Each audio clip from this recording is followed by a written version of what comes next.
जय श्री राम, जय श्री कृष्णा, राधे राधे। श्री जी चैनल में आप सभी श्रोताओं का हार्दिक अभिनंदन है।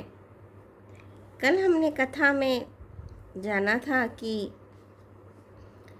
मंत्री सुमंत जो है राजा निषाद राजगुह के यहाँ तक प्रभु श्री राम के साथ आते हैं, लेकिन वो इससे आगे नहीं जाते हैं और प्रभु से वो फिर एक बार विनती करते हैं, क्योंकि उनको राजा दशरथ ने कहा था कि एक बार और आप मेरी तरफ से इन्हें समझाकर हो सके तो जानकी जी को तो कम से कम वापस लेके ही आना।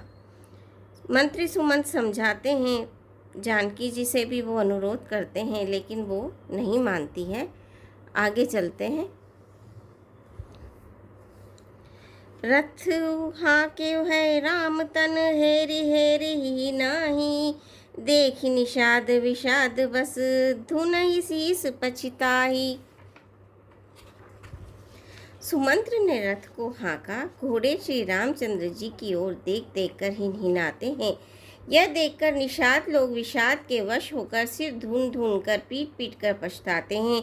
जिनके वियोग में पशु इस प्रकार व्याकुल है, उनके वियोग में प्रजा, माता और पिता कैसे जीते होंगे। श्री रामचंद्र जी ने जबरदस्ती सुमंत्र को लौटाया। तब आप गंगा जी के तीर पर आए। श्री राम ने केवट से नाव मांगी, पर वह लाता नहीं। कहने लगा, मैंने तुम्हारा मर्म भेद जान लिया। तुम्हारे चरण कमलों की धूल के लिए सब लोग कहते हैं कि वह मनुष्य बना देने वाली कोई जड़ी है, जिसके छूते ही पत्थर की शिला सुंदरी स्त्री हो गई। मेरी नाव तो काठ की है, काठ पत्थर से कठोर तो नहीं होता।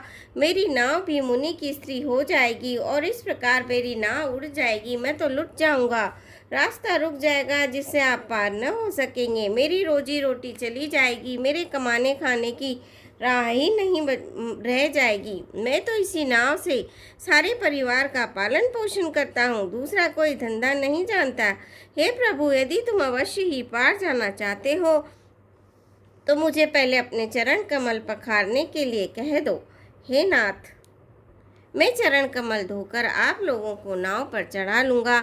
मैं आपसे कुछ उतराई नहीं चाहता। हे राम, मुझे आपकी दुहाई और दशरथ जी की सौगंध है, मैं सब सच सच कहता हूँ।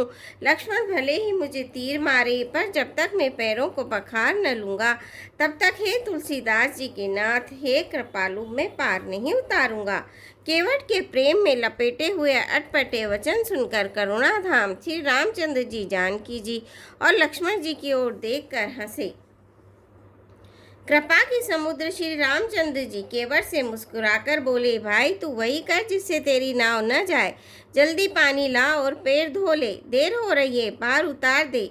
एक बार जिनका नाम स्मरण करते ही मनुष्य अपार भव सागर के पार उतर जाते हैं, और जिन्होंने वामन अवतार में जगत को 3 पग से भी छोटा कर दिया था, 2 ही पग में त्रिलोकी को नाप लिया था, वही कृपालु श्री रामचंद्र जी गंगा जी से पार उतारने के लिए केवट का निहोरा कर रहे हैं।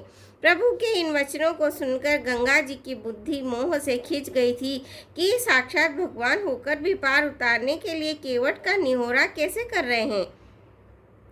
परंतु समीप आने पर अपनी उत्पत्ति के स्थान पद नखों को देखते ही उन्हें पहचान कर देव नदी गंगा जी हर्षित हो गई। वे समझ गई कि भगवान नर लीला कर रहे हैं। इससे इनका मोह नष्ट हो गया और इन चरणों का स्पर्श प्राप्त करके मैं धन्य हो जाऊंगी।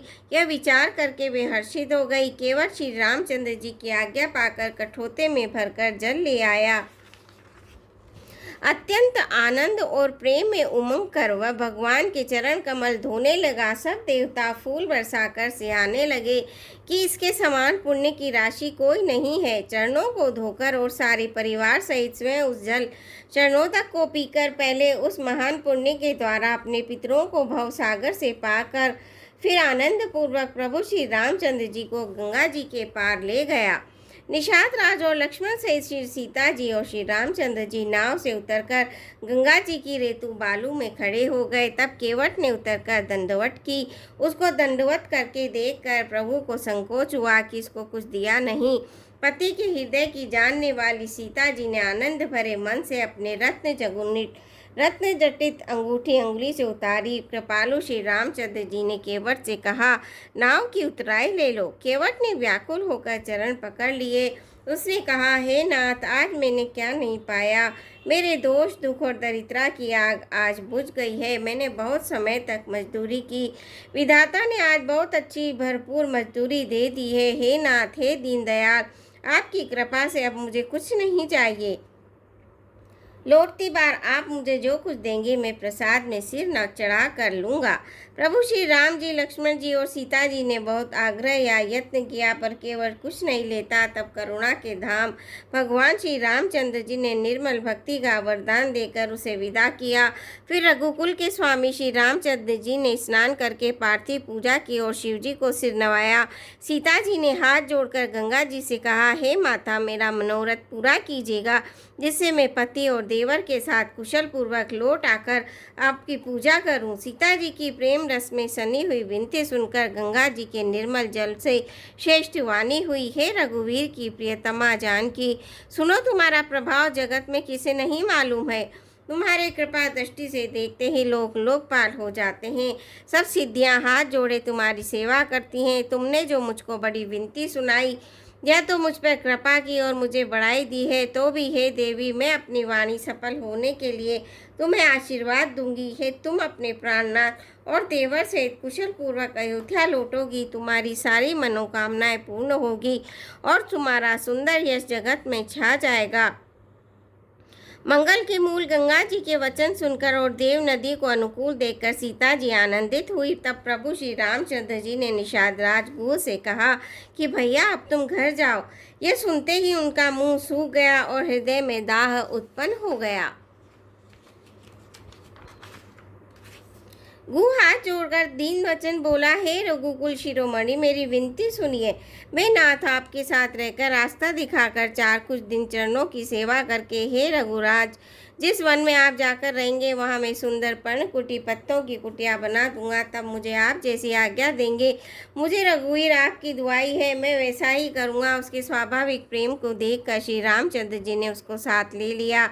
इससे गुह के हृदय में बड़ा आनंद हुआ। फिर गुह निषाद राज ने अपनी जाति के लोगों को बुला लिया और उनका संतोष करा के तब उनको विदा किया। तब प्रभु श्री रामचंद्र जी ने गणेश जी और शिव जी का स्मरण करके तथा गंगा जी को मस्तक नवाकर सखा निषाद राज, छोटे भाई लक्ष्मण जी और सीता जी सहित वन को चले। उस दिन पेड़ के नीचे निवास हुआ। लक्ष्मण जी और सखा गो ने विश्राम की, तब सुव्यवस्था कर दी। प्रभु श्री रामचंद्र जी ने सवेरे प्रातःकाल की सब क्रिया करके जाकर तीर्थों के राजा प्रयाग के दर्शन किए। उस राजा का सत्य मंत्री है, श्रद्धा प्यारी स्त्री है और श्री वेणी माधव जी सरीके हितकारी मित्र हैं। चारों पदार्थों धर्म, अर्थ, काम और मोक्ष से भंडार भरा है और वह पुण्यमय प्रांत ही उस राजा का सुंदर वेश है। प्रयाग क्षेत्र ही दुर्गम, मजबूत और सुंदर गढ़ किला है, जिसको स्वप्न में भी पाप रूपी शत्रु नहीं पा सके। संपूर्ण तीर्थी उसके श्रेष्ठ वीर सैनिक है, जो आप पाप की सेना को कुचल डालने वाले और बड़े रणधीर हैं। गंगा, यमुना और सरस्वती का संगम ही उसका अत्यंत सुशोभित सिंहासन है। अक्षवट छत्र है, जो मुनियों के भी मन को मोहित कर लेता है। यमुना जी और गंगा जी की तरंगे उसके श्याम और श्वेत चांवर है, जिनको देखकर ही दुख और दरिद्रता नष्ट हो जाती है। पुण्यात्मा पवित्र साधु उसकी सेवा करते हैं और सब मनोरथ पाते हैं। वेद और पुराणों के समूह भाट है, जो उसके निर्मल गुण गणों का बखान करते हैं। पापों के समूह रूपी हाथी के मारने के लिए सिंह रूप प्रयागराज का प्रभाव महत्व महात्म्य कौन कह सकता है। ऐसे सुहावने तीर्थराज का दर्शन कर मुख्य सुंबर समुद्र रघुकुल श्रेष्ठ श्री रामचंद्र जी ने भी सुख पाया। उन्होंने अपने श्रीमुख से सीता जी, लक्ष्मण जी और सखा गु को तीर्थराज की महिमा कहकर सुनाई। तदंतर प्रणाम करके वन और बगीचों को देखते हुए और बड़े प्रेम से महात्म्य कहते हुए इस प्रकार श्री राम ने आकर त्रिवेणी का दर्शन किया, जो स्मरण करने से ही सब सुंदर मंगलों को देने वाली है। फिर आनंद पूर्वक त्रिवेणी में स्नान करके शिव जी की सेवा पूजा की और विधि पूर्वक तीर्थ देवताओं का पूजन किया। स्नान पूजन आदि सब करके तब प्रभु श्री रामचंद्र जी ऋषि भरद्वाज जी के पास गए। उन्हें दंडवत करते हुए मुनि ने हृदय से लगा लिया। मुनि के मन का आनंद कुछ कहा नहीं जाता, मानो उन्हें ब्रह्मानंद की राशि मिल गई हो। दीनी आशीष मुनीस उर अति आनंदु अस जानी, लोचन गोचर सुकृत फल मनऊ के विधियानि, सियापति रामचंद्र की जय, पवन पुत्र हनुमान की जय। मंगल भवनिया मंगल हारी, दबहु सुदशरथ अजिर बिहारी, दीन दयाल विरद संभारी, हरौ नाथ मम संकट भारी। श्रोताओं, आज के लिए बस इतना ही। कल आपसे फिर भेंटें होगी। धन्यवाद।